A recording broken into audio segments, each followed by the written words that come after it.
vaut mieux avant qu'après, on ne sait jamais. Attends de petit. Hein. Maurice Gourneuf. Présente-toi, mon gars. Bonjour Tartou, ben là je suis un homme, 1m80 et tchuc. Je viens de Côte d'Armor, à côté du barrage de Beaumelia. Voilà, entre Quintin, Pleuc, Uzel, Corlay. C'est un point central chez nous. On est à 11 km de tout. C'est le... Ah, C'est la capitale de... on ne peut pas changer. Ah ben voilà. Bon, rebonjour si je l'ai déjà dit, parce que je ne suis pas trop clair. Bon, je vais y aller tout de suite.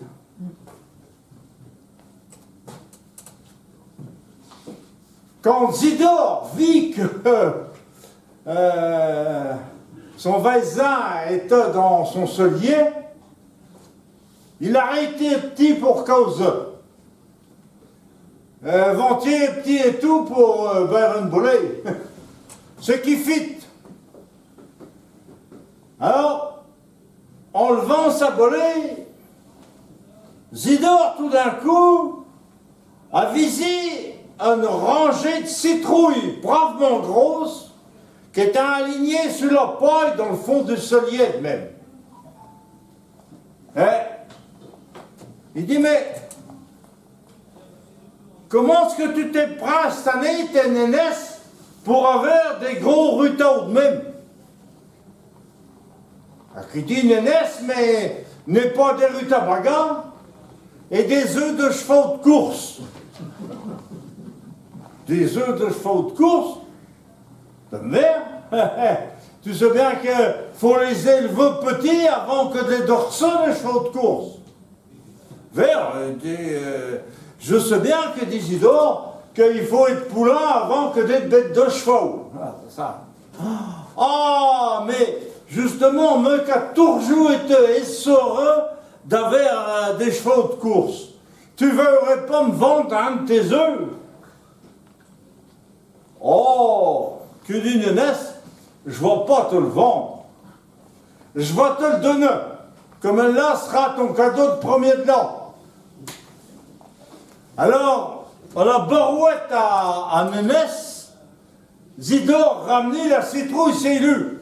Parce que, oh, pesait bien, moi, 30 livres, oh oui, plus de 15 kilos. Alors, quand Fifine vit la citrouille, il dit, mais, tu sais ce qu'il te prend de ramener l'encombrement de maison, là, c'est nous. Mais tu sais ce que j'allons faire de là? Ben, que dit Zidore? Alors, regarde les corouets qui m'échappent, hein? Et c'est un nœud de chevaux de course. Un nœud de chevaux de course, mais tu sais ce que j'allons faire là? Eh ben, mais j'allons le mettre à couvert. De même, je pourrais nous oriner d'un cheval de course. Après cette petit épiclé, Fifine se mit à couvert. Parce que Zidore disait, oh, les jours sont courts à ce tour, hein, le travail ne presse pas trop, alors tu pourrais vanter demeurer dans le catelu.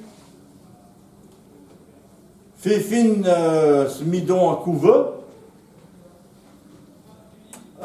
Oh, la citrouille entre deux, dans le, était pas toujours bien commode. Mesdames, hein, on a rein sans rein, il faut bien se prendre du marty. Au bout de 4-5 semaines, reine bat le jeu du côté de la citrouille. Alors Zidore prend son cahutet et il commençait à l'ouvrir. Oh, il y avait une odeur abominable, toute pourrie.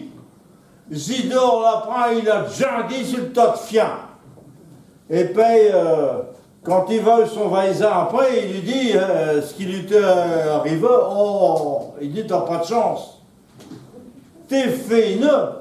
Mais il en meurt chacun là, je vais t'en donner un autre.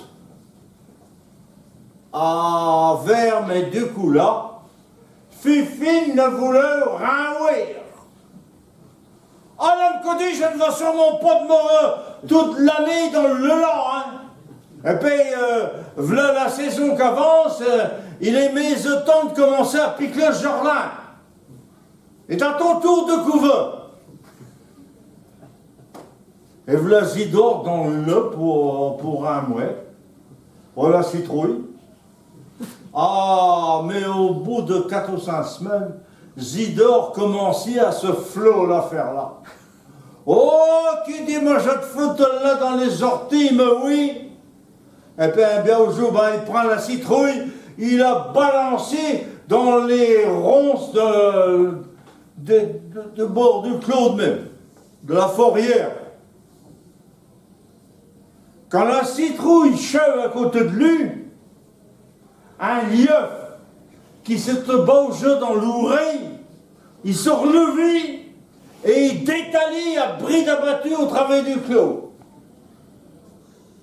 Quand Zidore vient là, il dit « Oh, tu parles d'un lipo, mais si je tire lipo tout comme, oh, il te prête à éclore. » Et puis à ce tour, voilà le poulain qui est parti. Et voilà le chieux de l'histoire que me racontait Elveza. Merci.